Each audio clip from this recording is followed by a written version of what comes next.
제9호 태풍 마이삭이 제주도에 가까워짐에 따라 태풍 위기경보가 최고 단계인 심각으로 격상이 됐습니다. 특히 마이삭은 2003년 한반도를 덮친 막대한 피해를 입힌 이 태풍 매미와 그 위력이 비슷할 것으로 예상되고 있는데요. 실제 마이삭의 위력은 어느 정도이고 또 예상되는 피해 지역은 어디인지 오늘 김승배 한국기상산업협회 본부장과 모시고 함께 짚어보도록 하겠습니다. 어서 오시죠. 네. 예, 앞서 저희가 제주에 나가 있는 현장 취재 기자도 연결을 해봤지만 거의 몸을 제대로 가누지 못할 정도로 비바람이 굉장히 거세게 몰아쳤거든요. 지금 태풍 마이삭 현재 위치는 어디에 있습니까? 네, 그렇습니다. 이 태풍의 반경이 약 한 360km 정도 되거든요. 강풍 반경이. 그런데 이 태풍의 중심이 제주도 남쪽 한 240km 정도에 있으니까 이미 제주도는 태풍 영향권에 들어섰습니다. 예. 강한 비구름과 많은 비바람이 몰아치고 있는데 이 태풍의 지금 중심 기압이 945헥토파스칼이거든요. 지난 2003년도 태풍 매미가 우리 남해안에 접근할 때 그 정도의 그 기압이었거든요. 그런 면에서 이 태풍이 제주도의 오른쪽으로 지나지만 이미 태풍 영향권에 제주도는 들었다 보여지고요. 예. 우리나라 경남 남해안 어느 지방쯤에 어디 해안 쪽에는 오늘 한 자정 전후에서 접근할 것으로 보입니다. 예. 왜냐하면 이 태풍이 지금 시속 한 23km 속도로 북진 중에 있거든요. 예. 그래서 이 태풍이 하여튼 지난번 8호보다도 더 큰 피해를 줄 가능성이 매우 높습니다. 예, 오늘부터 내일 오전 사이가 이제 최대 고비다라고 전문가들이 전망을 하고 있는데 현재 최대 강풍이 초속 47m입니다. 네, 이제 네. 매우 강한 등급에 속한다고 하던데 이 태풍 강도가 매우 강하다라고 한다면 우리가 어느 정도의 위력이다라고 이해해 볼 수 있을까요? 네, 태풍의 강도 구분은 중심 부근의 최대 풍속으로 나누는데요. 중심 부근에서 초속 17m 이상의 바람이 불기 시작하면 태풍이라고 이름을 붙이고 번호를 매기고 이름을 붙여줍니다. 그게 이제 올해 9호 태풍 마이삭이 됐는데 예. 그래서 이제 그 강도를 나누는데 올해부터 달라진 게 있는데 전에는 태풍의 강도가 약하다 이런 표현을 했는데 예. 태풍이 약하다 이게 좀 앞뒤가 안 맞는 모순되는 거라고 그래서 약하다는 말을 뺐어요. 초속 17m에서 25m 사이를 강도가 약하다 이렇게 말하고 17에서 25에서 33 중간 33에서 44 강하다 44에서 54 매우 강하다. 지금 이 태풍이 매우 강한 강도를 갖고 있고요. 54m 초속 54m 이상의 바람이 불기 시작하면 초강력 태풍이라고 해서 이런 정도의 바람이 불면 건물이 무너질 정도로 돼요. 지금 매우 강한 태풍이니까 바위가 뭐 날아갈 정도로 그 정도의 강풍이 지금 불고 있는데 지금 제주도 태풍이 스쳐 지나가고 있는데 아마 지나고 나면 엄청난 큰 피해가 나올 거라고 봅니다. 예, 그 조금 전에 이제 말씀하셨던 직전 태풍 바비와 좀 비교를 해봤을 때 이 바비 같은 경우는 이제 강한 바람이 주요 특징 아니었습니까? 이와 비교했을 때 마이삭은 어떤 특징을 갖고 있습니까? 이 마이삭은 남해안 상륙해서 우리나라 동해안 어디론가 빠져나가 동쪽에 지날 거거든요. 이렇게 되면 반시계 방향에 회전을 하면서 올라가는데 이러면 동해 그 차고 습한 공기를 이 태백산맥 백두대간으로 보낼 거거든요. 그러면 또 어마어마한 비가 예상이 됩니다. 2002년도 태풍 누사 때 진로는 지금 마이삭보다 서쪽으로 상륙해서 저 강릉 쪽으로 빠져나가는데 이 지금 마이삭도 남해안 쪽으로 상륙해서 강릉 어디쯤에서 동해로 빠져나갈 것으로 보이거든요. 그러면 동해 바다에서 내륙으로 부는 그런 바람이 불 텐데 그게 이제 동해풍이 불 겁니다. 그러면 경상도 동해안과 강원도 동해안에 엄청난 양의 비가 예상되는데 지금 많은 곳은 한 400mm 이상 비가 오는 것으로 예상이 되고 지난번 바비는 중심이 서해상으로 지났거든요. 이 태풍 마이삭은 중심이 남해안 어디론가 상륙을 하니까 우리나라 전체가 다 뭐 진로가 뭐 좀 왼쪽으로 가느냐 오른쪽으로 가느냐 할 것 없이 우리나라가 다 영향권에 들 것으로 보여서 강한 바람과 많은 비 피해가 우려가 되는데 특히 강원도 동해안과 경상도 동해안 지방은 그다음에 한라산 부근은 다른 지역보다도 다른 지역도 비가 많이 올 텐데 다른 지역보다도 더 비가 많이 오는 지역이 될 것으로 보입니다. 예, 그러니까 바비 때보다 내륙에 더 피해가 크게 올 수도 있고 또 강한 비바람을 동반하기 때문에 더 걱정이 된다라는 더 말씀이신데. 크죠. 예, 예. 바비는 내륙 입장에서 보면 좀 멀리 예, 중심이 예. 멀었는데 이건 그냥 직격탄을 지금 맞는 거거든요. 네.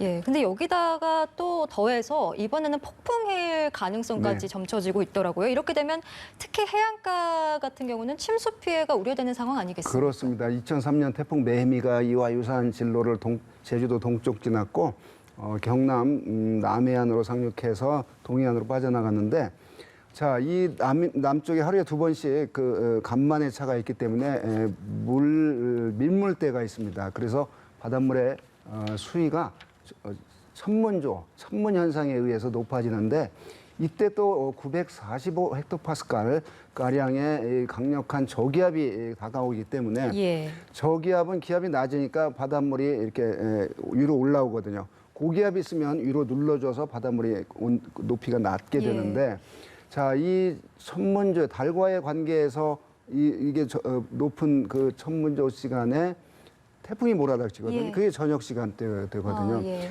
태풍 매미 때 지금은 아마 코로나 때문에 다 문을 닫았을 텐데 그때 그 마산항에 지하에 노래방이 있었는데 예. 매미가 오는데 영업을 했던 모양이에요. 아, 예. 그래서 10m가 넘는 파도가 그 지하 노래방을 덮쳐가지고 몇 명의 사망자가 발생했거든요. 자, 이렇게 그래서 강한 바람과 많은 비도 염려가 되지만 남해안 쪽에 높은 그 해일에 의해서 10m가 넘는 해일, 강풍이 불어드니까 바닷물이 높은 상태에서 바람이 강하게 부니까 이게 방파제를 넘치게 될 것 같거든요. 절대 오늘 밤에 남해안 그다음에 태풍이 지나는 길목에 예. 바닷가에 나가면 매우 위험합니다. 예, 그러니까 오늘부터가 이제 연중 바닷물 수위가 가장 높아지는 네. 백중살이 네, 기간입니다. 해안가에 계신 분들 큰 피해 없도록 좀 대비를 잘 해주셔야 될 것 같습니다. 그 바비 때도 그렇고 이렇게 강력한 태풍이 온다고 하면 우리가 항상 비교를 하는 대상이 네. 아무래도 가장 큰 피해를 줬던 2003년의 매미였던 매미죠, 네. 것 같습니다. 진로와 강도가 이번 마이삭이 좀 매미와 비슷하다라는 전망들도 있는데 실제 이동 경로 봤을 때 어떤 지역들이 가장 위험하다라고 보시는지요? 네, 그렇습니다. 2003년 매미 바람을 일으킨 그 순위로 1위였거든요. 예. 순간 최대 순간 풍속이 초속 60m를 기록했는데 그때가 2003년 9월이었습니다. 추석을 한 2, 3일 앞둔 시점이었는데 예. 다 추석설에 이렇게 가는 중에 태풍이 발생해서 왔기 때문에 우리 기상청 사람들은 다시 돌아오는 그런 예. 사건이 있었는데요. 이 태풍 매미가 우리나라에 그러니까 태풍 매미가 일생 기간 동안에 가장 낮았던 기압이 910 헥토파스칼이거든요. 예. 그러니까 굉장히 그 에너지가 충만한 그런 상태에서 우리나라 접근을 했는데 우리나라 접근했을 때가 한 945에서 한 950 헥토파스칼. 지금 마이삭과 유사하거든요. 예. 그런데 비교가 된다면 제주도 동쪽 지나서 경남 남해안 이쪽 진로까지는 그 태풍 매미와 매우 유사하다. 자, 그때 매미 때 나타난 피해들을 우리가 기억하고 있거든요. 부산에 거대한 쇠 덩어리인 예. 크레인이 예, 매미라는 바람에 넘어졌거든요. 저 산에 있는 송전탑이 휴지처럼 이렇게 넘어갔거든요. 예. 그 정도로 강한 바람을 일으킨 매미인데 이 마이삭도 역시 그래서 과거의 태풍을 비교하는 거거든요. 그 정도의 강한 바람을 일으킬 수 있어서 어딘가에는 또 큰 이미 다 준비는 했지만 예. 저 정도의 그 강한 바람이 유지가 되면 인간의 힘으로도 어쩔 수 없는 그런 어떤 피해가 발생을 하는데 예. 마이삭 아주 긴장의 끈을 절대 놓치면 안 되겠고요.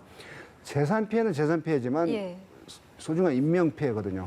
태풍 매미만 해도 2003년이면 17년 전인데 그렇죠. 그때 우리나라 사람들의 태풍이 오더라도 그 안전에 대한 의식이 좀 예. 낮았기 때문에 그때 매미 때 130명의 인명 피해가 발생을 예, 했습니다. 맞습니다. 요즘은 태풍이 오더라도 10자리 아래로 그 사망자 인명 피해가 발생을 하는데 올해 태풍 마이삭으로 인한 이 재산 피해는 어찌 할 수 없더라도 인명 피해는 줄일 수 있도록 그 긴장의 끈을 놓치면 안 되고요. 혹시나 하는 이런 안전 불감증을 없애야 된다고 봅니다. 예, 알겠습니다. 지금 태풍 매미 때와 거의 비슷한 혹은 그보다 더 큰 규모의 피해가 올 수도 있다라고 지금 강력하게 좀 얘기를 해주셨는데 그렇게 되면 이제 이 경로를 봤을 때 오늘 오후쯤에 남부지방에 영향을 주고 네. 수도권은 내일 새벽쯤에 영향을 준다라고 우리가 이해를 하면 되겠습니다. 그러니까 지금 제주도 남쪽 한 200km 밑에 중심이 있잖아요. 근데 반경권에 제주도는 이미 들어있거든요. 지금 이 시각에 뭐 3시 7분 시점에 들어있고요. 제주도는 이제 점점 더 가까워지는 시점이기 때문에 제주도 입장에서는 지금부터 오늘 자정까지가 예. 또 지난 뒤에도 이 뒤에 그 소용돌이가 제주도를 덮을 것으로 보이고요. 남해안 입장에서는 오늘 자정 전후, 그다음에 내일 새벽 6시경이면 강릉 쪽으로 빠져나가는데 예. 그 반경권에 이 수도권도 들어갈 것으로 보이기 때문에 예. 오늘 자정부터 내일 한 적어도 오전 9시까지는 우리나라가 전체적으로 태풍의 영향권에 중심에서 좀 벗어나느냐 이런 거지 태풍의 그 어떤 그 강풍 반경에 예. 다 들어있는 시간대라고 보여서 철저히 대비를 해야 되겠고요. 거듭 말씀드리지만 그 바닷가 조심해야 되고 이게 밤에 내륙을 지나기 때문에 분명히 강풍으로 인한 정전사고 발생할 수 있고요. 예. 그런 어떤 교통편들 다 문제가 될 것으로 보입니다. 예. 문제는 이 태풍이 내일 지나고 난 뒤에 또 다른 태풍이 하나 지금 예. 생겼거든요. 이제 그거는 또 한 4, 5일 뒤의 문제이기 때문에 하여튼 태풍 지난번 8호에 이어서 9호 또 앞으로 다가올 10호 예. 올 8월과 9월 사이에 연달아서 오는 태풍의 영향입니다. 예, 그 태풍 마이삭이 이제 북상하면서 여러 가지 피해가 이제 전망이 네. 되고 있는데 그중 하나가 또 대규모 산사태가 발생할 네네. 수 있다라는 전망도 있더라고요. 문제는 이제 한 달 전에 저희가 최장 기간의 장마를 네. 겪으면서 여전히 그 수해 복구가 되지 않은 상황에서 이렇게 큰 태풍이 온다고 네. 하니 더 걱정이 됩니다. 이 상황은 어떻게 보고 계신지요? 그렇습니다. 아직 복구가 시기적으로 물리적으로 안 될 시점이고요. 그 장마 기간 중에 땅 속에 비가 많이 와서 뭐 우리 산이건 땅이 다 무른 상태인데 예. 이 태풍 마이삭으로 인해서 바람도 바람이지만 아까 말씀드렸듯이 많은 비가 오늘 적어도 한 100에서 300mm 정도가 기본적으로 올 것 같고 많은 곳이 이제 400mm 이상인데 그 많은 곳 400mm 이상이 500이 되고 600이 될 수도 있는 그런 양이거든요. 그래서 제일 그 위험한 게 산사태라고 봅니다. 산사태는 산에서 흙이 무너져 내리기 때문에 인근에 집이 있으면 그대로 묻히는 그래서 지금 이 태풍이 지나면서 아마 바닷가에 가서 휩쓸려서 가고 이런 사망자는 아마 안 생길 거라고 보는데 산사태로 인한 그런 어떤 사망자 예. 또는 교통사고로 인한 사망자 이런 게 지금 오늘 밤 우려가 됩니다. 예, 우려되는 지점이 많습니다. 그런데 이번에도요, 우리 기상청과 해외 기상청의 예보가 네. 조금 다릅니다. 네. 특히 지금 미국과 일본에서는 이번 태풍이 우리가 예상하는 진로보다 조금 더 서쪽, 그러니까 전남 남해안을 이제 관통할 것이다라고 나오고 있는데 네. 만약에 이 예측이 맞다고 하면 수도권이나 이 중부지방에 미치는 영향이 더 클 수밖에 없거든요. 네, 그렇습니다. 이제 이 태풍이 발생을 하면 우리나라뿐만이 아니고 인근 중국 기상청, 뭐 일본 기상청, 뭐 홍콩 기상청, 대만 기상청 다 그다음에 미국은 저 괌이 미국 땅이기 때문에 미국 그 태풍 경보센터가 있는데 요즘은 뭐 온라인 시대니까 다 비교를 하죠. 지난번 바비 때는 다른 나라는 서쪽으로 했는데 우리나라가 이제 동쪽으로 했거든요. 이번에는 이제 그 3개국 비교 과제가 나오는데 예. 서쪽으로. 그런데 이제 다른 나라 경우는 그 슈퍼컴퓨터가 태풍이라는 어떤 수치 모델 결과를 예상을 해서 그 결과를 그대로 보여줍니다. 예. 그 기계가 예측한 것. 근데 우리 한국 예보는 저런 외국의 자료, 그다음에 우리 한국 수치 예보 자료를 놓고 무지막지한 고뇌와 번뇌 끝에 나오는 진로 예보거든요. 예. 그래서 이제 저걸 이 시점에서 누가 잘하나 어디가 맞을까 이렇게 흥미 위주로 빠지면 안 된다고 보고요. 저기 미국 해군 미국 그 합동 경보센터가 우리나라보다 서쪽인데 그게 뭐 무슨 중국 쪽까지 가거나 이러지는 않거든요. 제가 말씀드린 건 일본은 일본 쪽으로, 한국은 한국 쪽으로, 미국은 중국 쪽으로 이 정도의 오차가 있다고 한다면 아 예. 이게 과연 어디가 맞을까를 지켜봐야 예, 되는데 예. 저 정도의 그 오차는 태풍의 진로, 이 공기덩어리의 움직임이거든요. 기찻길을 달리는 그 태풍이 아니기 때문에 당연히 저 정도의 오차들이 있을 텐데 저건 너무도 당연하고요. 그 정도의 오차 범위 안에서 우리 한국 태풍 진로 예보는 어찌됐건 국민의 생명과 재산을 보호하기 예. 위해서 어떻게 하면 더 많은 그 국민들에게 도움이 될까 하는 그 고뇌의 그 결정체가 지금 저거거든요. 그래서 예, 예. 절대 흥미 위주로 아 일본이 맞을까 예. 뭐 중국 미국은 이런 거 하면 이 기상 정보고 재해 정보인데 예. 이렇게 흘러가다 보면 안 그랬는데 최근 들어서 자꾸 태풍만 오면 누가 맞냐 이거 예, 예. 비교하자고 하는데 절대 이로운 건 아니라고 봅니다. 제 예방 측면에서. 예, 예. 뭐 경쟁식 보도를 하는 것에 대해서 이제 좀 네. 비판을 해주셨는데 네네. 아무래도 이제 계속해서 이런 뭐 태풍이라든지 비라든지 이런 자연재해가 있을 때마다 이제 우리 기상청과 해외 기상청의 예보가 자꾸 다르니까 그런 부분들에 대한 이제 좀 궁금증들도 있는 것 같아서요. 그거는 똑같을 수가 없거든요. 예, 예. 똑같으면 예를 들면 뭐라 그러나요? 그 시험 볼 때 컨닝했나 이렇게 그런 얘기거든요. 똑같을 수는 없는 거고 지나간 뒤에 어디가 맞았나 그건 뭐 드러난 대로 예. 드러날 거고요. 근데 지금 저진로라면 저게 무슨 뭐 큰 차이라고 보는 저는 이제 그렇게 보지는 않습니다. 예, 알겠습니다. 시스템의 차이가 있을 수도 있는 거고 네. 그러니까 큰 차이는 아니다라는 말씀이시죠. 지금 차이는 예, 예. 큰 차이는 아닙니다. 예, 알겠습니다. 그리고 앞서 그 태풍 마이삭 이후에 네. 또 태풍이 오고 네. 있다라고 말씀을 해주셨는데 지금 태풍 하이선입니다.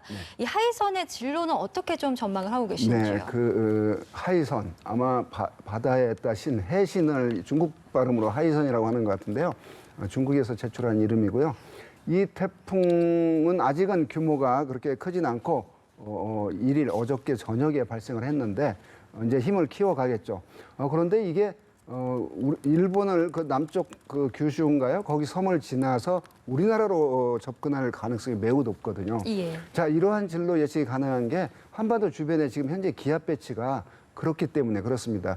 이 태풍이 만약에 우리나라에 북태평양 고기압이 덮여 있으면 그대로 서쪽으로 흘러서 저 중국 쪽으로 가거나 이럴 텐데 예. 그래서 또 10호 태풍이 일본을 먼저 한번 치고 예. 조금은 세력이 약해진 상태에서 일본을 쳤기 때문에 일본이란 그 어떤 그 육지를 지나기 때문에 많이 세력은 흔들리겠지만 그럼에도 불구하고 많은 그 힘을 가지고 일본하고 우리나라 그 남쪽하고 뭐 그렇게 멀지 않거든요. 그래서 우리나라까지 접근할 가능성이 높기 때문에 그게 오늘이 2일인데 뭐 그 10호 태풍이 우리나라에 어떻게 될지 이거는 한 나흘 뒤 한 정도 될 것으로 보입니다. 한 6일에서 7일 사이. 그렇기 때문에 이거 역시 또 한반도에도 상륙한다고 한다면 이거 엎친 데 겹친 격으로 계속해서 태풍 영향을 받는 그런 건데 사실은 이렇게 태풍이 자주 우리나라까지 올 수 있는 게 우리가 늘 말하는 기후변화의 한 형태라고 봅니다. 예, 알겠습니다. 태풍 마이삭이 북상을 하고 있습니다. 오늘, 내일 좀 재난 방송 각별히 관심을 갖고 봐주셔야 될 것 같습니다. 오늘은 김승배 한국기상산업협회 본부장과 함께했습니다. 말씀 고맙습니다. 네.